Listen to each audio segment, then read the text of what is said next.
A couple weeks ago, I had been planning to start a series in the book of Ecclesiastes. It occurred to me this week that it was just time to start because we have no idea how much longer we're going to have to do this kind of virtual meeting, and I really want to hit that series so I can move on to other things so that we can get back to the way things need to be. The reason I'm doing this series is because I've been working on a second book. The first one I wrote was about the Song of Songs. I did a sermon series when I finished that book in my previous church, and so the work that I did studying that book of the Bible, I was able to get sort of dual use out of it. The name of the author is Qoheleth in Hebrew. It's spelled funny. I'm going to show you in a minute when I bring my slides up, because I want to share my screen with you so you guys can see some of this information as we go along. But instead of referring to him as Solomon, because he purposely remains anonymous as a Bible author, I'm going to refer to him as Qoheleth, and I want you guys to know that. So, one thing that people usually mention right away about the book of Ecclesiastes is how it seems to sound kind of depressing and pessimistic. And I agree, it does sound that way. So I want to begin by demonstrating through an illustration why a book of the Bible can do that in a legitimate way. The series title is Too Much Wisdom, in case you're wondering what that refers to. And what I'm going to do over the next 20 minutes or so is I'm going to explain to you the method and the message and the meaning of the book of Ecclesiastes.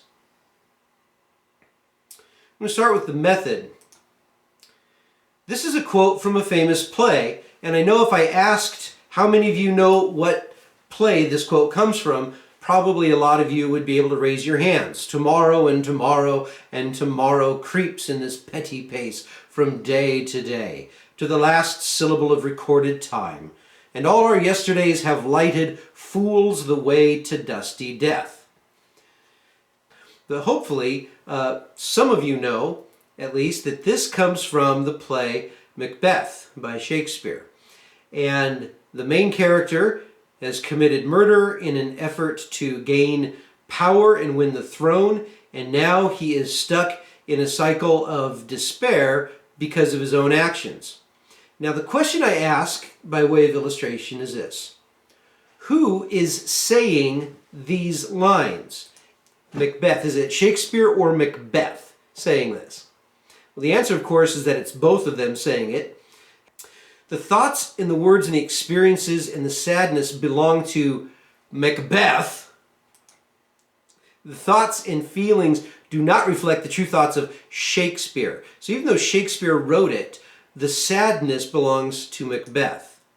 And in the same way, when Qoheleth comes along and says, vanity of vanities, all is vanity, it is an unhappy business that God has given to the children of man to be busy with. I've seen everything that is done under the sun, and behold, all is vanity and striving after the wind. Okay? Who is saying this? Is it Qoheleth or is it God? Well, the answer is yes. The thoughts and the words and the experiences and the sadness belong to Qoheleth because of the choices that he made. These thoughts and feelings do not reflect the true thoughts and feelings of God. Okay? So his method is to speak on behalf of an alternative set of philosophies and worldviews and lifestyles. That's what he's doing. You go through the book of Ecclesiastes, and what you'll find is that he specifically actually tried a whole bunch of different human philosophies and worldviews. He tried them in his real experience, in his actual life. He said, I'm going to try living like a hedonist and an atheist and a workaholic and an existentialist and an individualist and a fatalist. He said, I'm going to do all of those things, and I'm going to see if they work, and I'm going to tell everyone about that worldview. That is his method. He dips his toes, so to speak, into the waters of all these different human attitudes and approaches to life in order to see if they give him meaning, in order to see if they actually produce satisfaction and happiness in life. That's his method. And I want to just mention something that not a lot of people will see right away, but this is very close to being the scientific method. Here's a theory. How does hedonism work? Well, it's supposed to do this. If you believe these things and you do these things, you're supposed to get those results. Koheleth was like someone experimenting on himself, which you're not supposed to do. It's a very dubious sort of approach, and most reputable scientists will tell you not to experiment on yourself, but that's what he's doing. He's experimenting with life, and his own life experiences are turning out to be sort of a laboratory in which he can take all these different attitudes and beliefs and worldviews and actually put them to the test in the laboratory of his own life. And he really does an amazing job. This is how he put it. He said, I applied my heart to seek and search out by wisdom all that is done under heaven. And it is an unhappy business. So he applied his heart to seek and search out by wisdom everything that is done under heaven. And it's not just the individual things like building large houses. It's the purpose behind those things. If I acquire lots of stuff, is that going to give me meaning? If I work for my own happiness, is that going to give me meaning? If I help other people, is that going to give me meaning? He tried an awful lot of different approaches, and every one of them actually led to the same conclusion. He says, I have seen everything that is done under the sun, and behold, all is vanity and striving after the wind. Vanity, that word there is, it's translated in different ways depending on which translation of the Bible you're looking at. Some translations will say meaningless. Some will say pointless. But whatever word the translation uses, it all boils down to the same thing. Each one of the worldviews that he tries on for size lead him to the same destination. And none of them are good. So that's his method. Not to anticipate too much, but what in the world is the message of Ecclesiastes? This will not be a surprise to any of you, but I need to say it anyways. That's what preaching through the Bible is all about. The message is this. Ecclesiastes isn't telling you that life is pointless. Ecclesiastes is telling you that these worldviews are telling you that life is pointless. I'm going to say that again because I think it's absolutely key to understanding the book of Ecclesiastes. A lot of times young people will ask me, why is there a book in the Bible that says that everything is pointless? Well, in a way there is, but in a way there isn't. You have to listen very carefully to what Koheleth is saying. He's not telling you that life is pointless. He's telling you that these worldviews are telling you that life is pointless. I wrote it down just to make sure that everyone can see it with their eyes. The Bible does not teach you that life is futile. The Bible teaches you that the alternatives make life futile. That could serve as a sort of a summary for the entire book of Ecclesiastes. And I think a lot of us would be happy if that whole message could just be kind of boiled down into a single verse and included in a happier book. Proverbs is a great book, and it's a much more positive book, and it gives you the right thing to do instead of the wrong thing to do. And in the book of Proverbs, there is a kind of a summary for the book of Ecclesiastes. There's a way that seems right to a man, but the way thereof is death. So I don't know why an entire book, 12 chapters long, was required for this very, very simple message, but somehow it was seen as necessary by God and by the Holy Spirit. So we're going to go through it one time as a church, and then we're going to move on to other things. So if that's the message, what is the meaning of the book of Ecclesiastes? Well, the meaning of the book of Ecclesiastes really is wrapped up in the life of the man who wrote it. You see, if it was Solomon, whether it was Solomon or whether it was someone else, we know that he was Jewish by virtue of his heritage, Jewish because of the language he spoke and the culture he lived in, and everything that he took in as he was growing up, as he was maturing, as he was developing this curiosity, this relentless curiosity about life, was within the context of his Jewish heritage. And the Jewish people, especially starting with King David and moving on, the Jewish people had a very, very strong presence of the Torah or the law and tradition in their culture, which is designed to show you the one way of life that works so that you can avoid all the alternatives. In other words, the law and the traditions, the things that you see in the book of Proverbs, that you see in the book of Psalms, the history that was written for them, all of those things were handed to the author of Ecclesiastes on a silver platter. He could have simply embraced those things and had a life that would have led to meaning and satisfaction. Only he chose not to take that. I wonder really whether we appreciate those of us who were raised in Christian families or who are being raised in Christian families right now. There's a lot of children represented here in this worship service, and even some who are in the room listening in. I cannot tell you, kiddos, how incredibly blessed you are to have parents who love you enough to hope and pray that you will love the Lord. That kind of a life and a worldview given to you as a child is a treasure that goes beyond any other treasure you could ever hope to receive in life.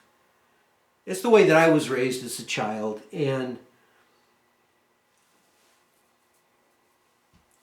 I can't say enough about the childhood that God and my parents gave to me. It's the reason that I'm here today.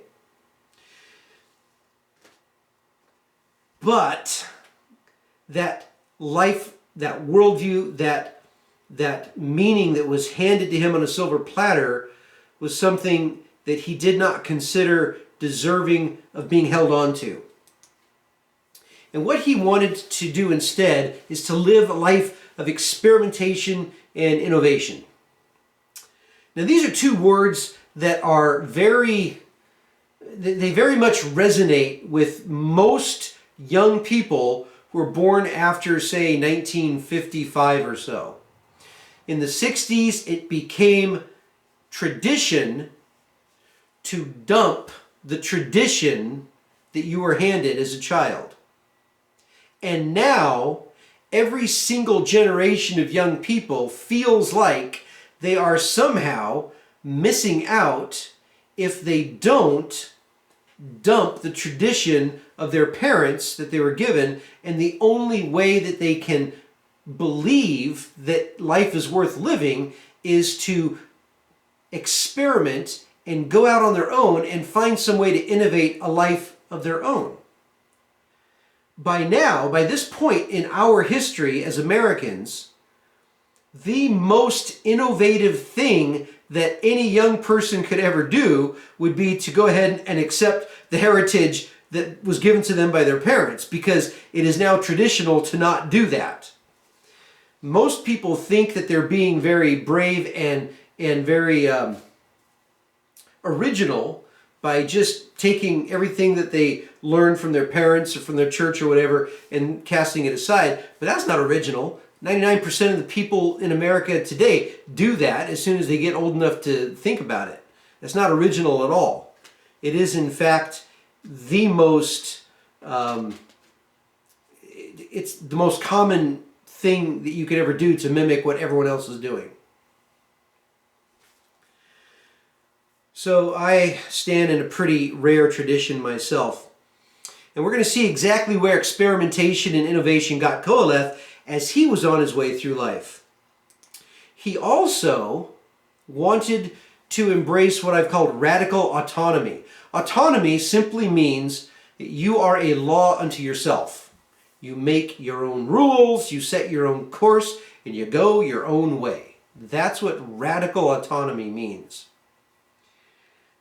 Unfortunately, not only does radical autonomy not give you meaning in life and not fill your life with purpose, it also doesn't work at a practical level.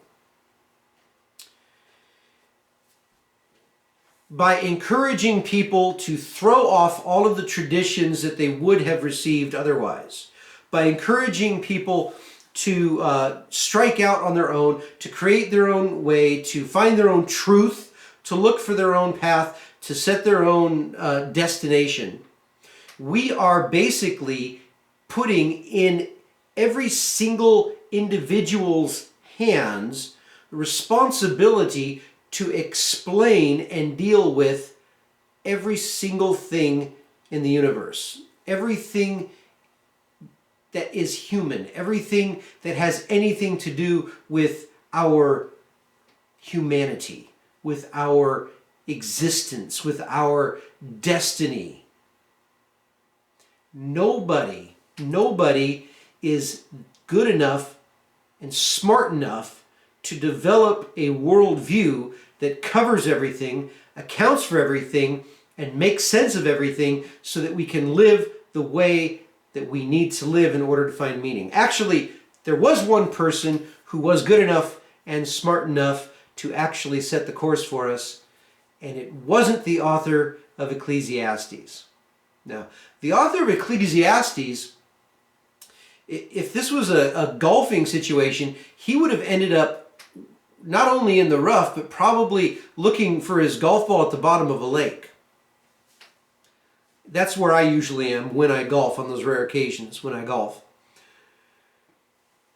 Nobody has the intelligence or the moral goodness to actually create a defining purpose for their own life, let alone for all of existence, except for one person.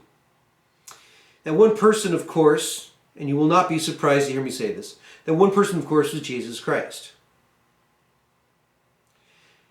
In fact, when Jesus Christ spoke, the one thing that consistently amazed and astounded everyone was the authority with which he spoke.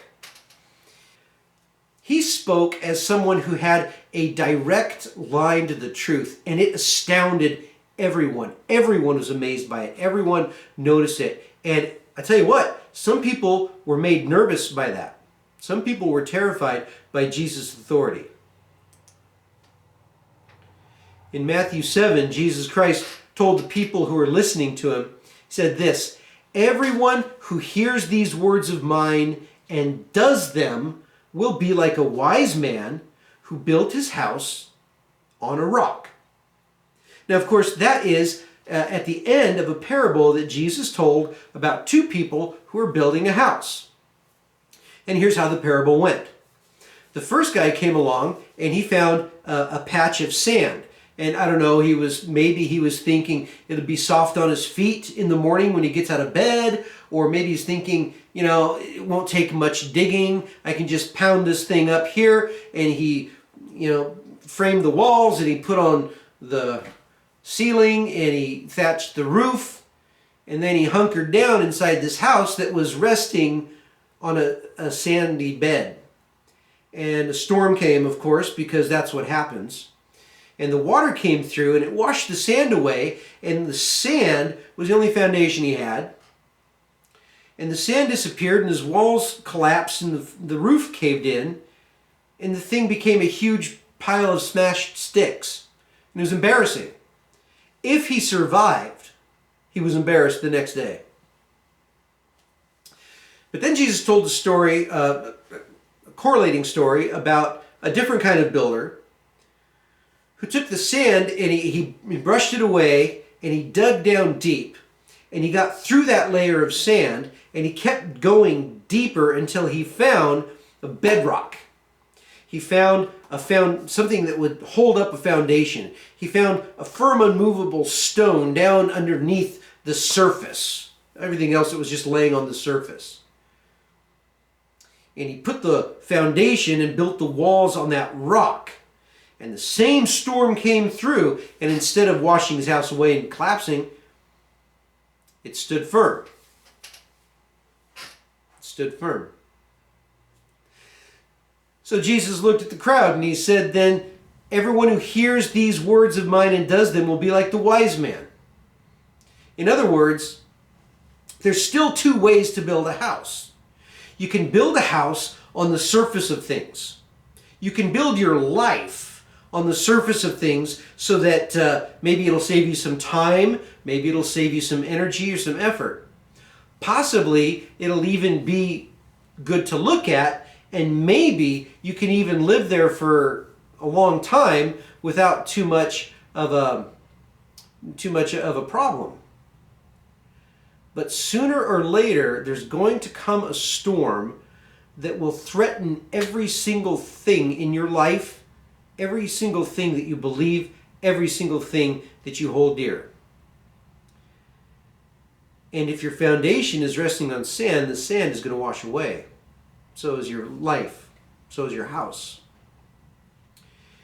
If instead your life goes all the way down to the dearest, freshest, deep down things, the firm, unmovable truth, the thing that Jesus Christ revealed to us so that we could find it, so that we could build our lives on that. If that's where you put the foundation for your life, then the storms may come, they will still hurt, they will still be unpleasant, but they will not wipe everything away. Everyone who hears these words of Jesus Christ and does them will be like a wise man who built his house on a rock. Everyone who doesn't will end up like the guy who wrote Ecclesiastes.